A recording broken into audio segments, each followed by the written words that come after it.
युवा समझ क्यों नहीं रहा, आगजनी क्यों कर रहा है? ये युवा वो युवा है भाई, मैं बताता हूँ मेरे गांव में चलिए, आप अभी कॉल करिए यूट्यूब पे, बात डायरेक्ट वीडियो कॉल करिए।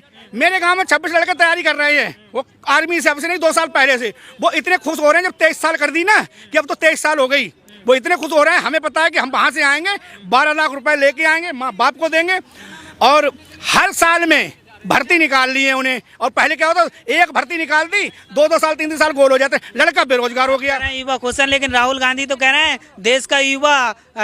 देश के युवाओं का भविष्य अंधकार में मोदी सरकार ढकेल रही है। मैं उस राहुल गांधी से ये पूछना चाहता हूँ, उस दलाल से जो अपनी ईडी के चक्कर में तमाम कुत्ते बुला लेता है, अपने यहाँ के सीएम वगैरह जो होते हैं, वो यहाँ पे बैठ जाते हैं जंतर मंतर पे, और पूरे दिन बैठे रहते हैं भूखे प्यास में। कल ये आया बंटी बबली, मैं ऐसे राहुल गांधी, प्रियंका गांधी, अनंत गांधी हम नहीं जानते। जो मेरे पीएम के लिए बोलेगा, मैं खुद बोलता हूँ फांसी होगी, मुझे चढ़ा के देखना कौन सा कांग्रेस वाला है। अभी तो वो टाइम आ गया है, कांग्रेस वालों को जूते पड़ेंगे ना। अभी तो जनता नफरत भर रही है, फिर जूतों की नफरत आएगी, क्योंकि जनता पे इन्हें लाठी चलवाई है, गोली कांग्रेस वालों ने चलवाई है।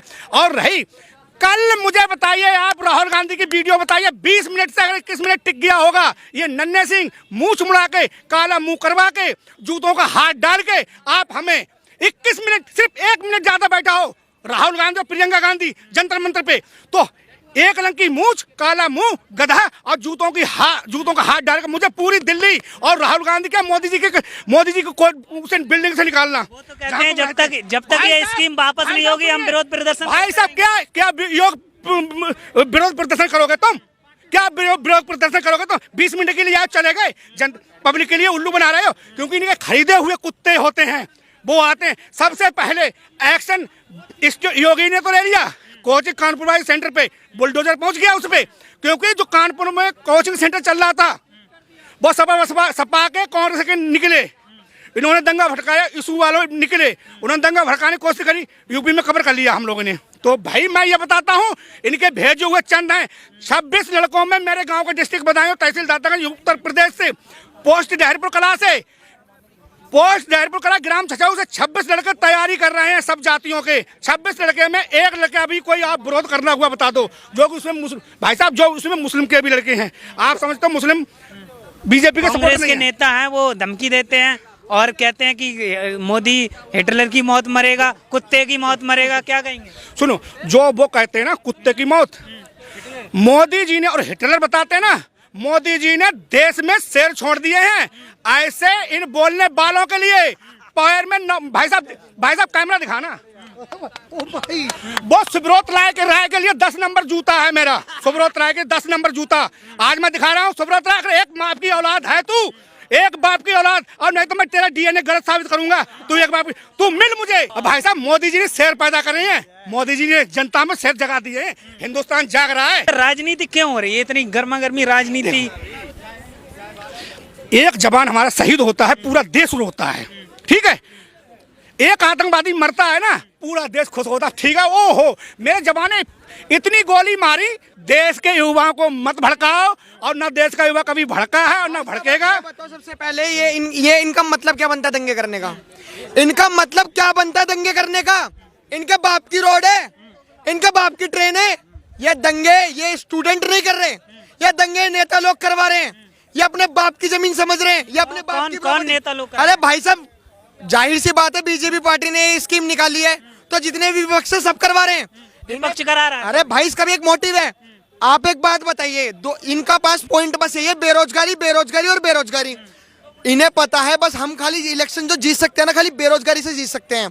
अरे ऐसी स्कीमों से ना बेरोजगारी खत्म होगी, और इनको बस डर इसी बात का है कि कहीं मोदी ऐसी स्कीम लाके डर ना कर दे। कैसे बेरोजगारी खत्म होगी? भाई साहब सुनो मेरी बात, एक साल में वैसे 46,000 नौकरियां मिलेंगी, लेकिन जो मोदी अभी 4 साल वाली स्कीम लेके आया है, इसमें 1.5 साल में 10 लाख नौकरियां मिलेंगी। हर किसी को अवसर है नौकरियां करने का, हर कोई जाएगा नौकरी करेगा। जो फाइनेंशियली अच्छा नहीं है, वो जाके 4 साल बाद रिटायर होके सेवानिधि 11,70,000 रुपए मिलेगी, उसमें एक कैपिटल होगा, मतलब मैं बिजनेस कर सकता हूँ उस पैसों से। अगर मैं पढ़ना अच्छा जानता हूँ तो मैं यूपीएससी, पीसीएस, एसएससी की तैयारी कर सकता हूँ, करने को मैं बहुत कुछ कर सकता हूँ। लेकिन सबसे बड़ा डर भाई ये है कि इनको खुद पे विश्वास नहीं है कि 25% में सेलेक्ट होंगे। अरे हमें ऐसी सेना नहीं चाहिए जो ट्रेनें जला रही हैं, जो बसें चला रही हैं, जो 2 बच्चियों को मार दिया, उन बच्चियों का क्या कसूर था भाई साहब? स्कूल बस में एक स्कूल पढ़ने ही तो जा रही थी, अपना भविष्य सुधारने ही तो जा रही थी। अगर वो पढ़ती लिखती देश का भविष्य ही तो सुधारती। उन 2 बच्चियों का क्या कसूर था? तुमने अपने रावण वाले रूप में आके, आतंकवादी वाले रूप में आके तुमने उन 2 बच्चियों को जला दिया। तुम्हें शर्म नहीं आई?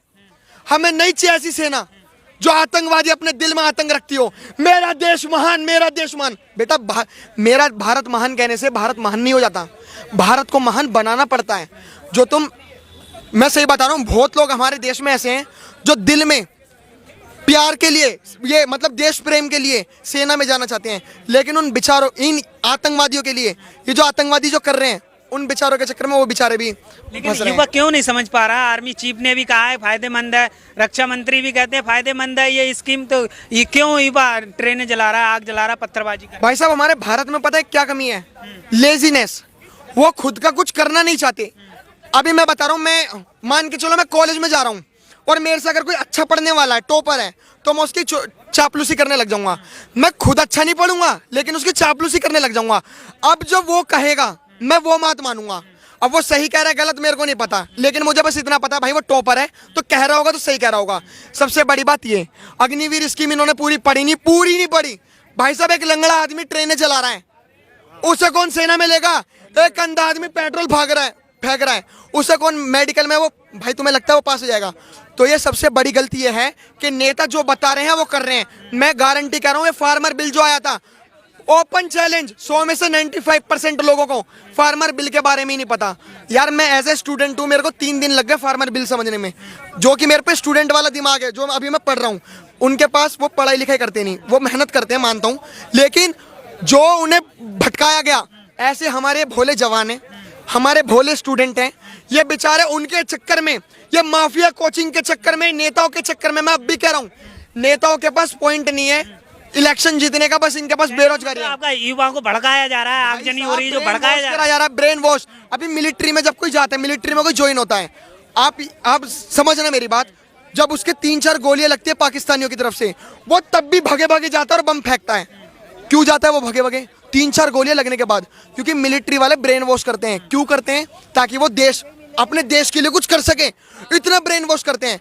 यही ब्रेन वॉश ये कांग्रेस पार्टी वाले, समाजवादी पार्टी, ये जितनी भी पार्टियां हैं भाई साहब, इन्होंने ना राजनीति को इतना गंदा दलदल बना। इन्होंने सच्ची में, लोग कहते हैं राजनीति एक दलदल है, वो दलदल इन जैसे लोगों ने बनाया है। मैं भी कह रहा हूं, अगर देश में बड़ा सुधार नहीं हुआ, सच्ची में अगर देश में बहुत बड़ा सुधार नहीं हुआ, तो ये देश कुछ ज्यादा डेवलप नहीं कर पाएगा। और रही बात, अभी 70 साल से ना जनता सोई हुई थी। अगर मोदी जी धीरे धीरे करके लाते स्कीम, धीरे धीरे, समझना मेरी बात, अगर धीरे धीरे करके लाते तो इसको कम से कम 20 से 25 साल लग जाते इस देश को डेवलप करने में। जलाकर देश सेवा की जाएगी क्या? सर ये तो देशद्रोही लोग हैं ना। कुछ बिहार के लड़के तो कह रहे हैं हम आतंकवादी बन जाएंगे। कोई देशभक्त ऐसी भाषा शैली का इस्तेमाल कर सकता है क्या? एक्चुअल में कोचिंग इंस्टीट्यूट जो खुले हुए हैं ना, वो इन्हें बरगला रहे हैं। कुछ आरजेडी के नेता हैं, कुछ पप्पू यादव के नेता हैं, मैं नाम लेके बता रहा हूँ। इन लोगों के बाइट्स ऐसे आए हैं, इन्होंने बिल पूरा पढ़ा नहीं है, लेकिन बच्चों को कह दिया उतर जाओ। जबकि अग्निपथ के नाम पे युवाओं को भड़काया जा रहा है। बिल्कुल भड़काया जा रहा है, जबकि सेना अध्यक्ष ने कह दिया 97% जो भर्ती होगी वो ट्रेडिशनल होगी। ट्रेडिशनल का मतलब उन्हें वही जॉब दी जाएगी जितना उन्हें करना है करें, उसके बाद उन्हें पेंशन भी मिलेगा रिटायरमेंट के बाद। और ये वॉलंटियरली है भाई। 7.5 साल का युवा अपनी अच्छी खासी जॉब करना शुरू कर देगा, उसे कैपिटल मिल जाएगा, वो बिजनेस कर सकता है, उसे ऑप्शन मिल जाएगा। और 10% का रिजर्वेशन मिल रहा है, किसी भी फोर्स में जाओ। असम राइफल ने ऑफर कर दिया है, CISF, CRPF सब में। आप सोच के देखिए ना कितना बड़ा ऑफर है। वर्ल्ड की 30 कंट्रीज में वॉलंटियर चलता है अग्निवीर जैसा, कि आप 3 या 4 साल करो और मज़े से रहो, बहुत पैसा मिल जाता है ना। पर इंडिया में तो उससे भी ज़्यादा है। कल आनंद महिंद्रा ने कहा है आग वाग मत लगाओ, मैं तुम्हारी गारंटी लेता हूँ, जितनी भर्ती होगी मैं अपने यहाँ जॉब दूंगा। बताओ कोई देश दे रहा है? तो भाई यहाँ पे लोग समझ रहे हैं तुम्हारी पीड़ा। कोरोना काल की वजह से वैकेंसियाँ नहीं निकल पाई, इसीलिए 2 साल एज भी एक्सटेंड कर दी है। और ट्रेडिशनल जो वैकेंसी निकलेगी वो 97% निकलेगी अलग से। तब तक आप इसमें तो करो यार, औरों को तो करने तो कम से कम, भड़काओ तो मत। मैं आपको बता रहा हूँ 1 हफ्ते के अंदर वैकेंसियाँ निकल रही हैं। आपको जो ईमानदार देशभक्त लोग होंगे ना, रोड पे दौड़ते हुए दिखेंगे। जो सेना में भर्ती के लिए हैं उसमें एग्ज़ाम देते हुए दिखेंगे। ये तो देश के गद्दार हैं जिन्होंने ट्रेनें जलाई हैं, सरकारी संपत्तियों को नुकसान पहुंचाया है, बच्चों को मारा है, और तो महिलाओं को और लोगों को मारा है, यात्रियों को मारा है। एक व्यक्ति मैंने वीडियो में देखा कि रो रहा था बुरी तरह, कह रहा है सर मुझे बिहार से बेंगलोर जाना है, मेरी जॉब छूट जाएगी, और जाने नहीं दिया, इन लोगों ने मार के भगा दिया। एक स्टूडेंट जो वर्तमान में स्टूडेंट है उसने गाड़ी खरीदी अपनी पार्ट टाइम जॉब करके, उस बंदे की गाड़ी जला दी। कह रही मेरा क्या कसूर था, मोदी और नीतीश कुमार जी से बात कर लेते, मुझसे क्यों बात करी, मतलब मेरी गाड़ी क्यों जलाई। तो रो रहे हैं लोग और लोगों को परेशान किया जा रहा है। ऐसे जो ये लोग हैं बरगलाए में आ जाते हैं। राहुल गांधी, अखिलेश यादव ये कह रहे हैं कि योगी सरकार, मोदी सरकार ने देश के युवाओं का भविष्य बर्बाद कर दिया है। देखो, देश का भविष्य जो लोग बर्दाश्त कर रहे थे उनको सत्ता में स्थान नहीं मिल रहा। 2014 में जब से मोदी जी आए हैं, राहुल गांधी और अखिलेश यादव की सिट्टी बिट्टी गुल हो गई है, क्योंकि इनको कोई पूछ नहीं रहा, इनकी असलियत सबको पता चल गई है। इन दोनों युवाओं ने 2017 में एक साथ चुनाव लड़ा था विधानसभा का, दोनों युवा हार गए थे। 2022 में चुनाव हारे हैं, प्रियंका वाड्रा आ रही है, राहुल गांधी 5 स्टेटों में चुनाव हारे हैं। वेस्ट बंगाल में 0 सीट मिली है, यहाँ उत्तर प्रदेश में 1 सीट मिली है। ये किस बात के युवा हैं? ये भड़काने उतर जाते। तुम्हारी औकात क्या है? तुम एक चुनाव नहीं जीत सकते, पहले अपनी औकात बनाओ, कोई तुम्हें सुने तो। मोदी सरकार 35 करोड़ वोट से जीती है, 330 सीटें लोकसभा में और राज्यसभा में फुल मेजोरिटी मिल गई है। धारा 370 हटा चुके हैं, 3 तलाक खत्म कर चुके हैं, और आने वाले समय पे जनसंख्या नियंत्रण कानून भी लाएंगे, यूनिफॉर्म सिविल कोड भी लाएंगे, और इस देश का युवा, इस देश की आर्मी मोदी सरकार के साथ खड़ी है। अगर आपको एग्जाम्पल देखना है 2024 में देखना, 400 सीटें जीत के आएंगे मोदी जी। तुम जैसे लोगों के कहने से कुछ नहीं होगा। ये देश लोकतांत्रिक देश है, संविधान से चलता है, और यहाँ की एक प्रक्रिया है, जनता चुनती है अपने प्रतिनिधि को। आज जनता का प्रतिनिधि है प्रधानमंत्री नरेंद्र मोदी, और वो 303 सीट जीत के आए। तुम्हारी औकात है तो आ जाओ, पलट दो सब कुछ। राहुल गांधी ये कहते हैं कि कृषि बिल जैसे वापस कराया था हमने, इस स्कीम को भी वापस करा के दम लेंगे। देखो, कृषि बिल वापस एक मजबूरी थी कि हमारे लोग परेशान ना हुए। वो भी गुरु नानक देव जी के जन्म दिवस पे प्रधानमंत्री नरेंद्र मोदी ने पंजाब के जो आड़ती आए थे, कुछ किसान भी आए थे, उन लोगों का दिल रखने के लिए कर लिया, और उसके वो बहुत बड़ी राजनीति थी। वहाँ के जितने भी किसान थे सबने पॉलिटिकल पार्टी खोली और हार भी गए। कुछ उनका मोटिव था पॉलिटिकली। यहाँ पे राकेश टिकैत आया था, इसने कहा था एंटी बीजेपी वोट डालो, यहाँ बीजेपी जीत गई, उसके मुंह पे भी तमाचा पड़ गया। ये सब एक राजनीति थी। मोदी ने कृषि बिल लाए थे, वो सुप्रीम कोर्ट में एक किसानों की मीटिंग हुई थी, सुप्रीम कोर्ट को उन किसानों ने लिख के दिया। उसमें से 80% किसानों ने कहा कि हम इस किसान बिल के समर्थन में हैं, और 20% ने कहा, 10% ने कहा हम ना समर्थन में है ना विरोध में है, 10% ने कहा विरोध में है। बस 80% लोग अभी भी चाहते थे किसान नेता के कृषि बिल आए।